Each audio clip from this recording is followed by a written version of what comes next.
Students, पिछले class में हम लोगों ने लॉगरिथम में उसका बेसिक अंडरस्टैंडिंग डेवलप किया था और कुछ लॉज वगैरह सब स्टार्ट किए थे।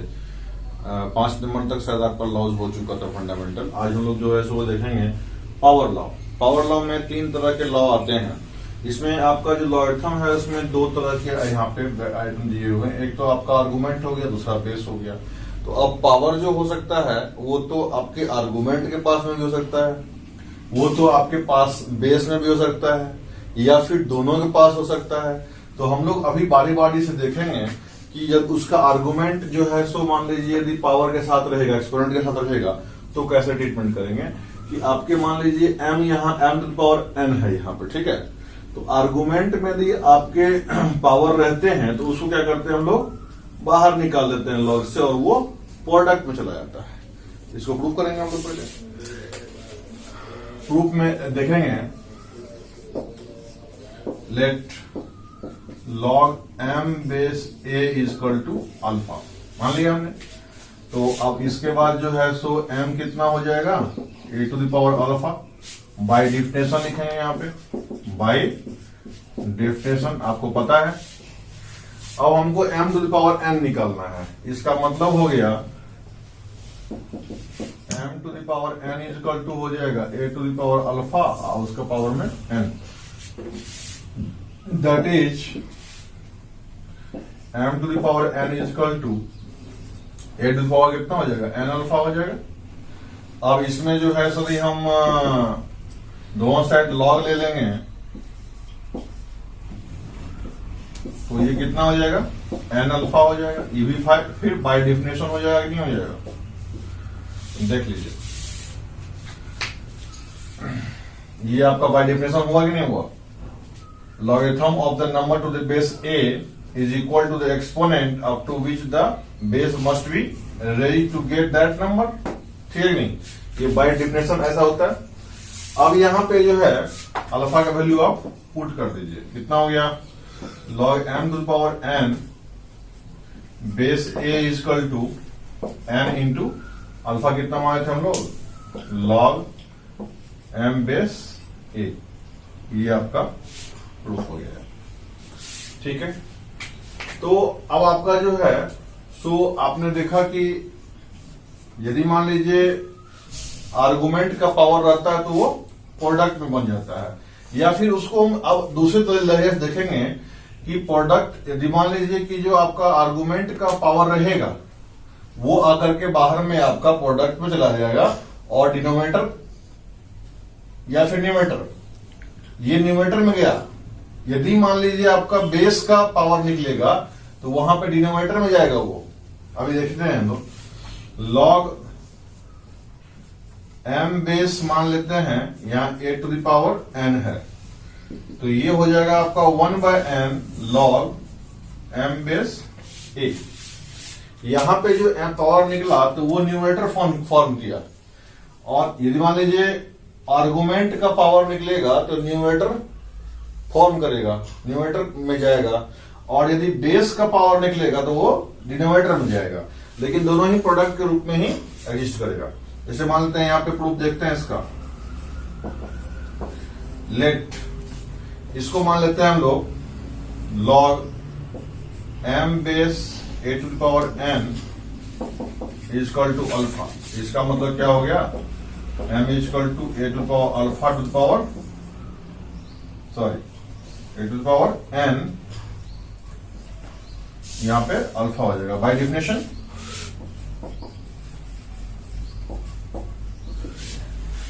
अब यहां पे जो है ये आपका हो गया log m बेस a लेंगे हम, यदि m बेस a लेंगे हम यदि, तो ये यहां पे कितना हो जाएगा n अल्फा हो जाएगा। देखिए बाय डिफिनेशन ही फिर यहां पे हम चले गए। यहां से आपने जो है इसको, यहां से आपने m जो निकाला वो बाय डिफिनेशन इतना निकाल दिया। अब हम इसमें फिर दोनों साइड इसमें log ले लेंगे यदि, इसका पावर ऐसे भी समझ सकते हैं ना। इसमें आप बाय डिफिनेशन तो यहां तक समझ गए।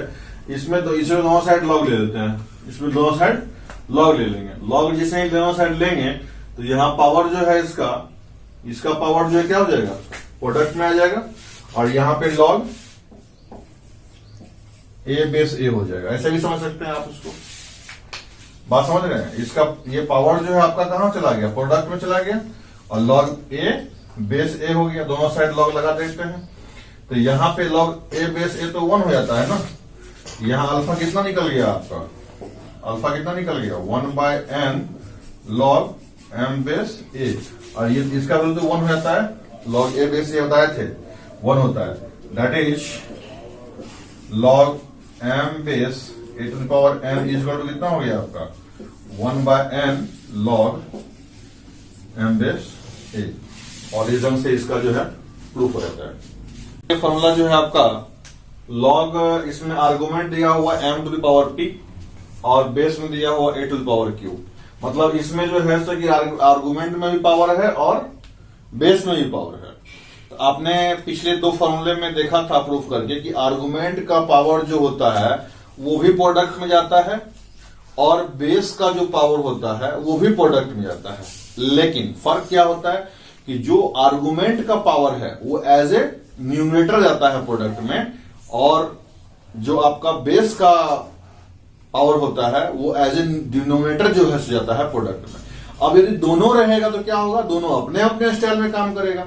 जो आर्गुमेंट का पावर होगा वो न्यूमरेटर के फॉर्मेट में जाएगा, यहां पे पी आपका जो है आर्गुमेंट का पावर है तो वो न्यूमरेटर के फॉर्मेट में यहां गया। अब बेस का पावर जो है आपका क्या हो गया, डिनोमिनेटर के फॉर्मेट में गया। अब इसको हम लोग प्रूफ करेंगे। मान लेते हैं late log m to the power p base a to the power q is equal to alpha, and यहां पे साथ में जो है सो ये भी मान लेते हैं, यहां पे साइन ऑफ सिस्टम लगा करके log m बेस a जो है इसको क्या मान लेते हैं हम लोग, बीटा मान लेते हैं। इसका मतलब ये हो गया कि आपका जो है सो by definition m to the power p जो है इक्वल टू कितना हो जाएगा, a to the power q to the power alpha. आइए हो जाएगा m इक्वल टू कितना हो जाएगा, a to the power beta. देखिए यहां लिखेंगे हम लोग बाय डेफिनेशन ऐसा हुआ। अब यहां पे दोनों, यहां पे m का वैल्यू पुट कर देंगे, कितना हो गया, दैट इंप्लाइज यहां पे a to the power beta, इसका power p is equal to a to the power q, उसका पावर अल्फा हो जाएगा। यानी कि a टू द पावर कितना हो जाएगा, p beta is equal to a to the power कितना हो जाएगा, q अल्फा। अब दोनों का बेस सेम है, इसका मतलब क्या हो जाएगा, दोनों का पावर भी सेम हो जाएगा।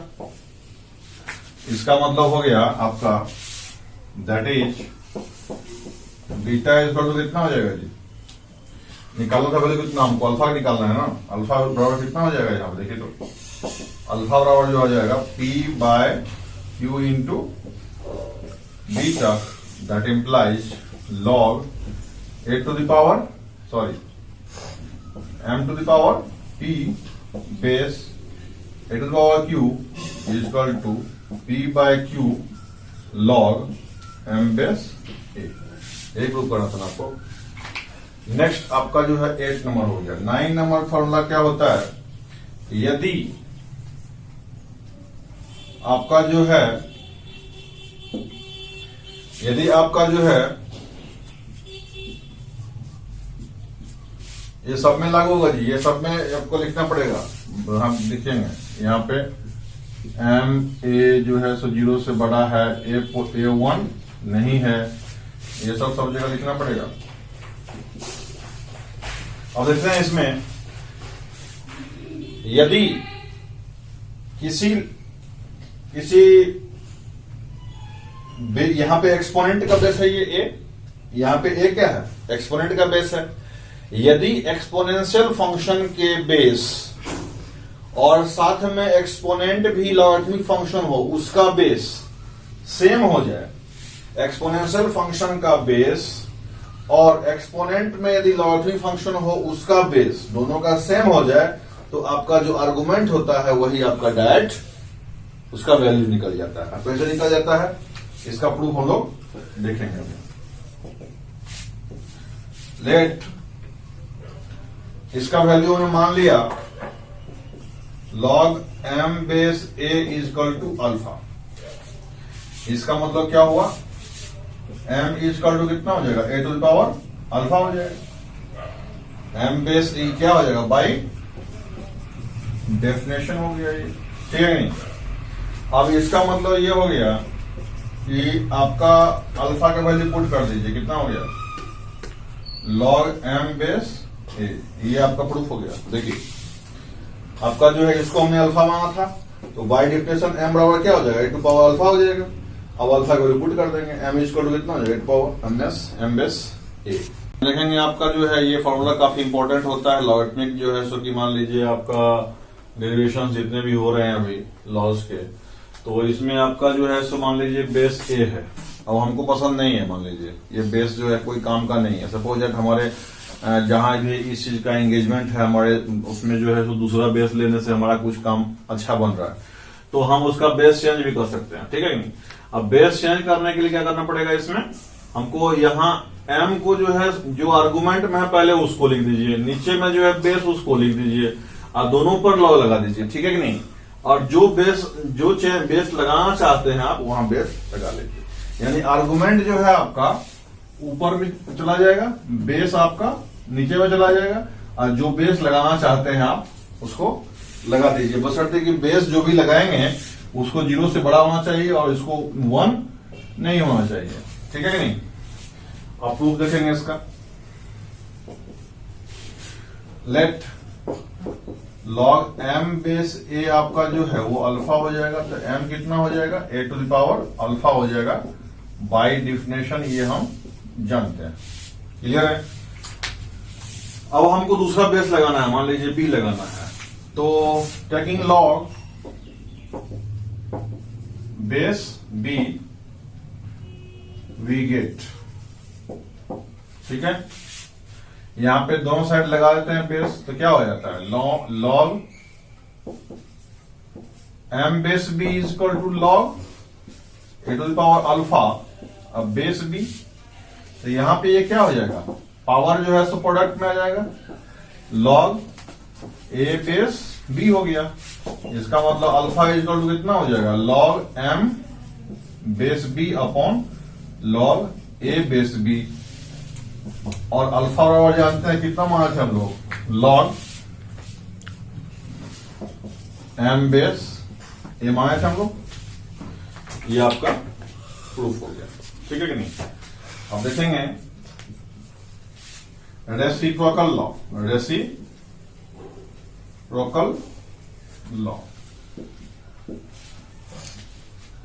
लॉ में क्या होता है, मान लेते हैं log m बेस a आपका है, हमको इसको जो है सो ये न्यूमरेटर में भी है, इसको डिनोमिनेटर में ले जाना है, तो इसका जो है सो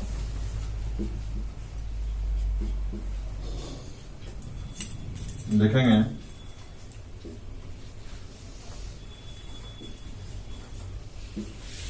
ये क्या हो गया, log m बेस a जो है मान लीजिए यहां पे है, तो आप इसको चाहते हैं रेसिप्रोकेट करने के लिए, तो इसमें आप जो है सो आर्गुमेंट की जगह पे बेस चला जाएगा और बेस की जगह पे आर्गुमेंट चला जाएगा, तो ये न्यूमरेटर में है तो पूरा लॉग न्यूमरेटर में चला जाएगा।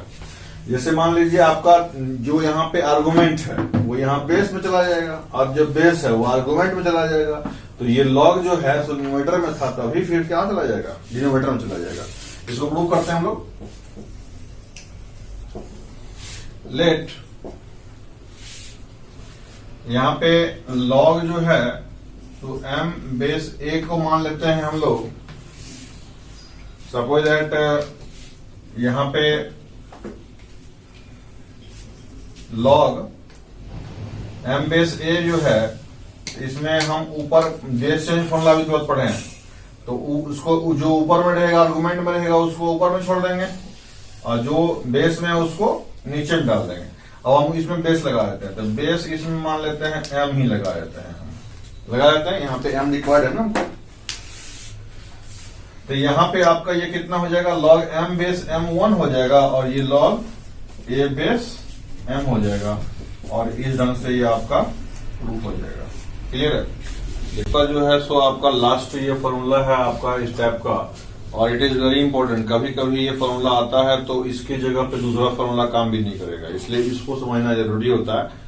और इसमें जो है सो आपका late a to the power log c base b is equal to alpha मान लेते हैं। तो अब हमको जो है सो इसमें क्या करना पड़ेगा, सो इसमें log ले लेते हैं और log जो है आपका लेते हैं बेस b में।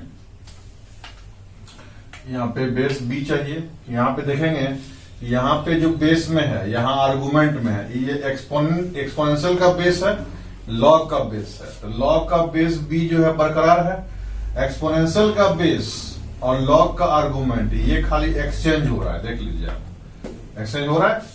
तो सबसे पहले इसको जो है मान लेते हैं अल्फा मान लेते हैं, इसका मतलब क्या हो गया, log of c base b मान लेते हैं इक्वल टू क्या हो जाएगा आपका लॉग अल्फा बेस a। इसका मतलब जो है आपका log c by log a मान लेते हैं equal to log alpha by log a मान लेते हैं। यहाँ पे लॉग का बेस कुछ भी लिखा हुआ नहीं, मतलब क्या हो गया 10 हो गया। जैसे बेस जो है दो प्रकार का होता है, या ध्यान रखिएगा, ध्यान में रखिएगा, बेस जो आपका हो गया दो प्रकार का होता है। एक होता है कॉमन लॉग के लिए बेस ई होता है 2.71, एक होता है आपका ये आपका कॉमन नहीं नेचुरल होता है ना, ये नेचुरल होता है, नेचुरल ये आपका होता है ई इक्वल टू 2.7, एक होता है कॉमन, इसका होता है बेस 10। बेस जो आपका लॉगरिथमिक बेस यानी देंगे log logarithmic base. Logarithmic base जो होता है वो दो प्रकार का होता है, लॉगरिथम भी दो प्रकार का होता है, नेचुरल लॉगरिथम और दूसरा होता है कॉमन लॉगरिथम। तो नेचुरल लॉगरिथम जो हो गया आपका उसका बेस क्या हो जाएगा ई बराबर 2.71, और कॉमन बेस जो हो गया उसका क्या हो गया 10 हो गया। तो मैथमेटिक्स में जब आप यूज करेंगे तो हमेशा 10 यूज होता है इन जनरल, लेकिन आपका कैलकुलस में जो है वो नेचुरल बेस यूज किया जाता है। मतलब पूरे कैलकुलस में सब जगह जो है बेस कहीं लिखा हुआ नहीं रहेगा, लेकिन आपको मान के चलना है वहां पे बेस क्या है ई है। तो यहाँ पे हमने क्या किया, यदि मान लीजिए लॉगरिथम स्टडी कर रहे हैं और बेस लिखा हुआ नहीं है, इसका मतलब क्या समझेंगे कि बेस 10 है। लेकिन यदि कैलकुलस में स्टडी कर रहे हैं, लॉगरिथम का काम बढ़ गया, उसमें बेस कुछ लिखा हुआ नहीं है, इसका मतलब क्या हुआ वहां बेस ई है। अब क्या करेंगे, सिर्फ हम इसको दोनों को प्लेस को ट्रांसफर कर देंगे। तो यहाँ क्या हो जाएगा लॉग ए बेस लॉग आपका जो है सी, यहाँ पे यहाँ बी है ना, यहाँ बी है ना, ये बी है, यहाँ पे बी होगा ना, यहाँ सी बेस बी है और अल्फा बेस ए है। यहाँ लॉग क्या हो गया ए बेस बी हो गया, यहाँ पे log alpha base log c हो गया। इसका मतलब ये हो गया बेस चेंज करने के मतलब यहाँ रिप्लेसमेंट करने के बाद फिर क्या करेंगे, वापस हम लॉग ए बेस बी ले लिए, लॉग अल्फा बेस सी ले लिए। इसका मतलब यहाँ अल्फा बराबर कितना हो जाएगा C to power log A base B, और ये अल्फा इसको माना था, बात समझ में आता है, इसको माना था अल्फा ना, तो इधर से ये प्रूफ हो गया, दैट इज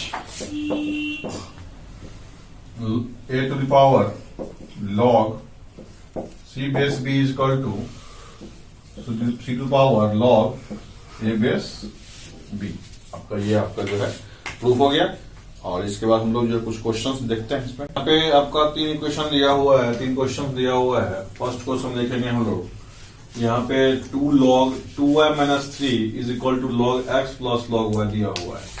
इसका मतलब ये हो गया, यहाँ पे जो है सो आपका log x plus log y कितना करेंगे हम लोग, ये आपका हो जाएगा log of 2y minus 3x square equal to log x into y हो जाएगा। देखिए यहाँ पे ये सम है तो क्या करेंगे, प्रोडक्ट में ले जाएंगे इसको, अब दोनों साइड से log हटा दीजिए, तो 2y square sorry 4y square plus 9x square minus 12xy equal to कितना हो जाएगा, xy हो जाएगा।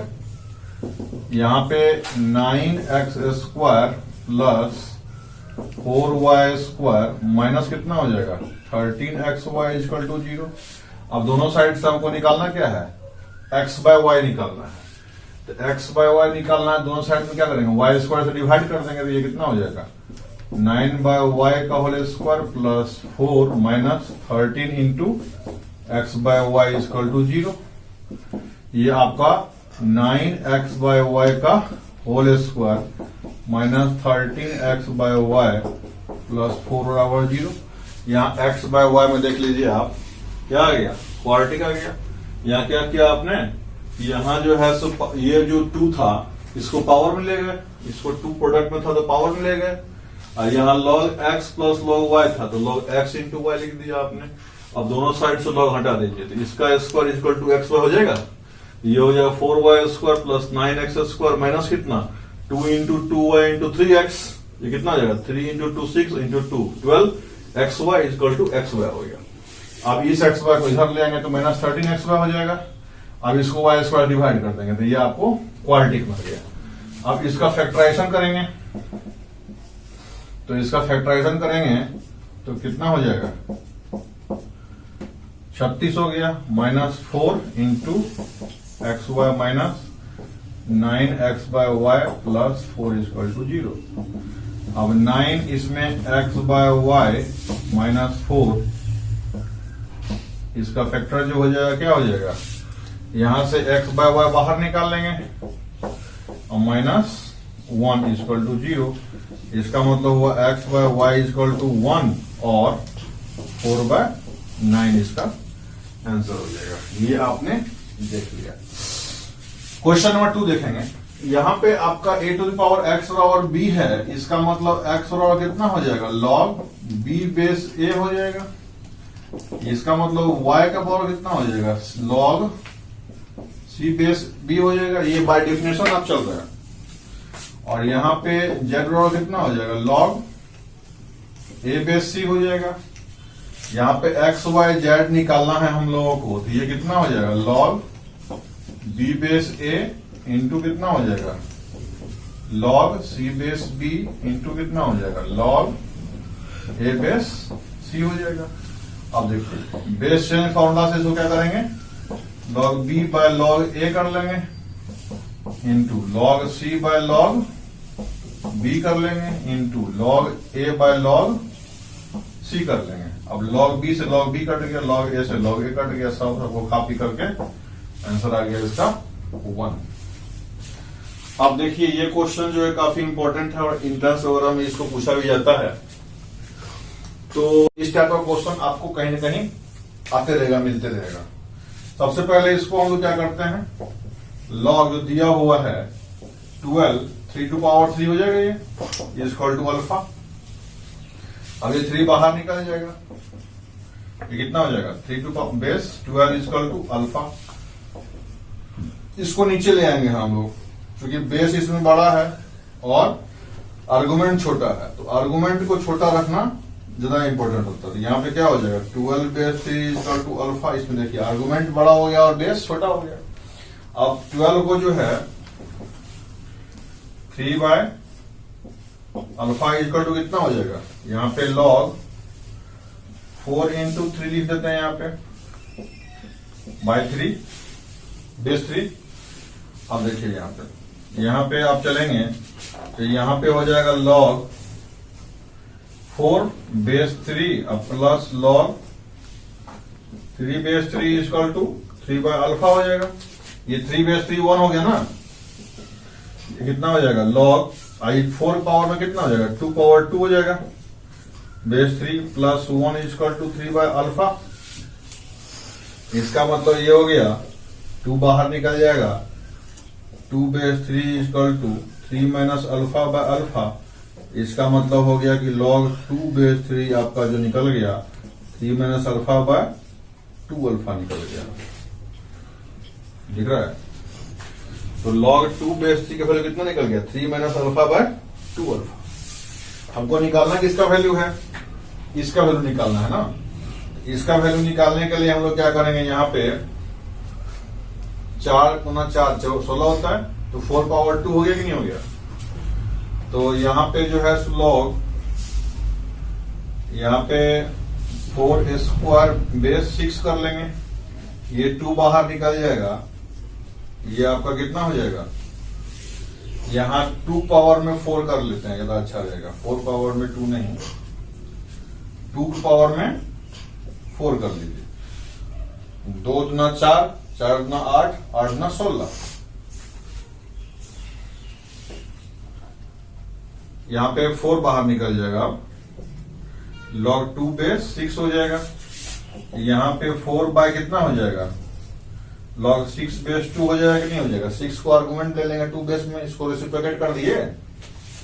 अब ये हो जाएगा 4 by log 2 base 2 plus log 3 base 2, 2 into 3 कर लेंगे इसको ना, फिर प्रोडक्ट को सम में डिस्ट्रीब्यूट कर देंगे। तो 4 बाय 1 प्लस कितना हो जाएगा, log 3 बेस 2। अब 2 बेस 3 का वैल्यू यहां से निकला हुआ हमको है 3 माइनस अल्फा बाय 2, इसका वैल्यू यहां पे पुट कर देंगे। यहां पे आप पुट करेंगे तो इसको मिटाऊं,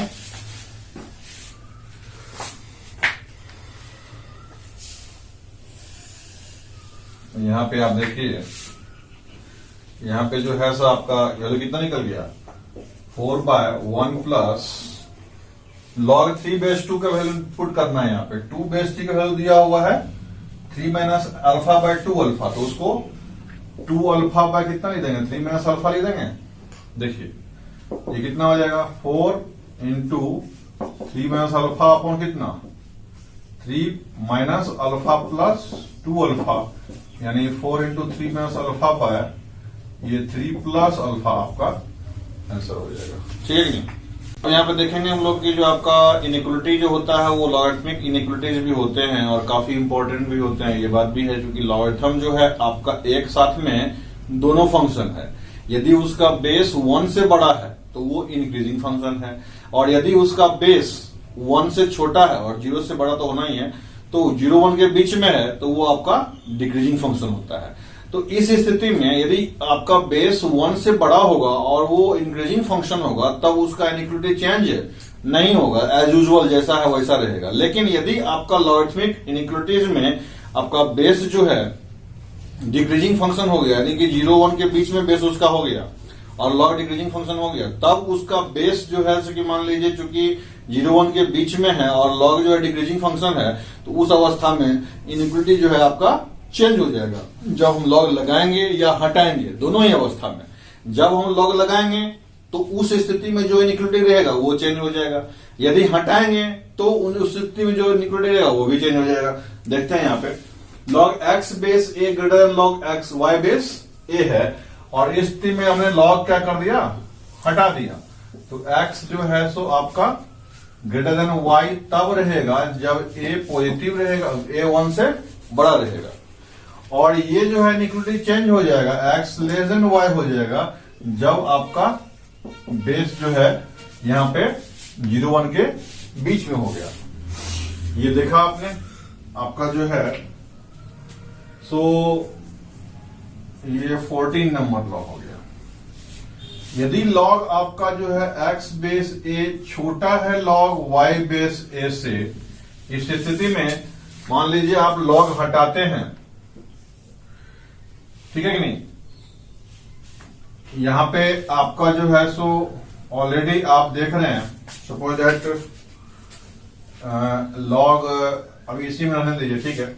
अभी इसमें ग्रेटर देन था तो ये क्या हो गया, ग्रेटर देन रह गया जबकि ए 1 से बड़ा था, लेकिन लेस देन हो गया कब, जबकि आपका, अब देखिए इसमें यदि मान लीजिए log x base a less than log y base a है, इसका मतलब ये हो गया कि x लेस देन y रहेगा जब a 1 से बड़ा रहेगा, और x ग्रेटर देन y हो जाएगा जब आपका a 1 से और 0 के बीच में होगा तब। आप दूसरा देखेंगे, यदि मान लीजिए आपका x जो है सो बड़ा है y से, इन दैट केस log आपका जो है सो x बेस a बड़ा हो जाएगा log y बेस a से जब आपका a 1 से बड़ा होगा, और log x बेस a छोटा हो जाएगा log y बेस a से जब 0 1 के बीच में आपका लॉग हो जाएगा। और यही सिस्टम जो है आपका x लेस देन y हम मान लेते हैं। तो इस स्थिति में जो है लॉग आपका जो है लगाएंगे इसमें x बेस a, तो छोटा ही रह जाएगा कब, जब बेस 1 से बड़ा होगा। यानी कि आपका बेस यदि 1 से बड़ा हुआ तो इंक्रीजिंग फंक्शन लॉग जो हो गया, तो आपका इनइक्वालिटी चेंज नहीं होगा, और नहीं तो फिर क्या करेगा, वो इनइक्वालिटी को चेंज कर देगा। बात समझ में आ रहा है? मेन बात यही समझने का है। यहाँ पे ये आपका जो है सो इंक्रीजिंग फंक्शन बिहेवियर शो कर रहा है, यहाँ पे ये डिक्रीजिंग फंक्शन बिहेवियर शो कर रहा है, ये इंक्रीजिंग फंक्शन बिहेवियर शो कर रहा है और ये डिक्रीजिंग फंक्शन बिहेवियर शो कर रहा है। ये आपको समझने वाली बात है। यहाँ पे इंक्रीजिंग फंक्शन, ये डिक्रीजिंग फंक्शन शो कर रहा है। जब आपका बेस 1 से बड़ा होगा तो लॉग इंक्रीजिंग फंक्शन होगा, जब आपका 0 1 के बीच में होगा तो डिक्रीजिंग फंक्शन होगा। ध्यान देंगे इसको। तो log x base a greater than y है, इसमें आप जानते हैं बाय डेफिनेशन क्या होता है, x जो है सो greater than a to the power y होगा यदि a इसमें 1 से बड़ा होगा, और x जो है less than a to the power y होगा यदि 0 1 से बीच में आपका बेस लाई करेगा। यदि यहीं पे मान लीजिए ग्रेटर देन होकर के स्मॉल लेस देन होगा तो ये 17 हो गया, ये 18। log x base a less than y है, इन दैट केस आपका जो है x जो है less than a to power y हो जाएगा यदि a 1 से बड़ा है, और x greater than a to power y हो जाएगा यदि आपका a 1 से छोटा है। तो आपने बड़ा केस में भी देख लिया, छोटा केस में भी देख लिया, ये आपको हो गया। अब ये कितना हो जाएगा, 17 18 19। लॉग आपका जो है log x base a greater than 0 है इस केस में, और आपका 20 फॉर्मूला हो गया log x बेस देन 0 से छोटा है, इस केस में कैसे होगा। यहां पे आपका x ग्रेटर देन 1 हो जाएगा। देखिए यहां पे x ग्रेटर देन क्या हो जाएगा, a to power 0, a to power 0 बराबर 1, मतलब कब हो जाएगा, जब a 1 से बड़ा होगा, और x लेस देन 1 हो जाएगा जब a 0 1 के बीच में रहेगा। अब यहां देखिए x जो है सो लेस देन 1 हो जाएगा जब a 1 से बड़ा होगा, और x ग्रेटर देन 1 हो जाएगा जब a इसमें हो जाएगा। तो आपका जो है सो ये इनइक्वालिटी डिसाइडिंग होता है। अब आप लोग क्वेश्चंस बनाएंगे और जो क्वेश्चन नहीं बनता है आपको वो आप इस नंबर पे पूछेंगे 8093 725 697 870 90 98 148। हम लोग सारे लोग अभी लॉकडाउन में हैं और सारे डिस्कशन में कॉन्सेप्ट का किए जा रहा हूं। आपको टॉपिक वाइज आप लोग जो है सो जो मटेरियल आपके पास में हो उसी से आप क्वेश्चंस बनाएंगे, और जो क्वेश्चन सॉल्व्ड हैं पहले उसको आप बनाइए, और इसके बाद जो क्वेश्चन अनसॉल्व्ड है उस पर अटेम्प्ट लीजिए। जिस भी किसी क्वेश्चन में डाउट होता है जो कि IIT JEE की प्रिपरेशन के लिए इंपॉर्टेंट है, उसमें आप लोग कभी भी, स्टूडेंट क्या करते हैं, कोई स्टूडेंट नेट से क्वेश्चन डाउनलोड करके क्वेश्चन सॉल्व करना शुरू कर देते हैं, तो वो क्वेश्चन आपके ट्रेंड में है कि नहीं है, ये इंपॉर्टेंट है ना। आपके IIT JEE की प्रिपरेशन के लिए जो जरूरत है उसको आपको अटेम्प्ट लेना है, उसको सीखना है। आपको जो है उसमें रिसर्च वर्क नहीं करना है। आपको जो भी क्वेश्चंस होते हैं, क्वेरीज होते हैं, डाउट्स होते हैं, इस व्हाट्सएप नंबर पे आप उसका क्वेरी करेंगे।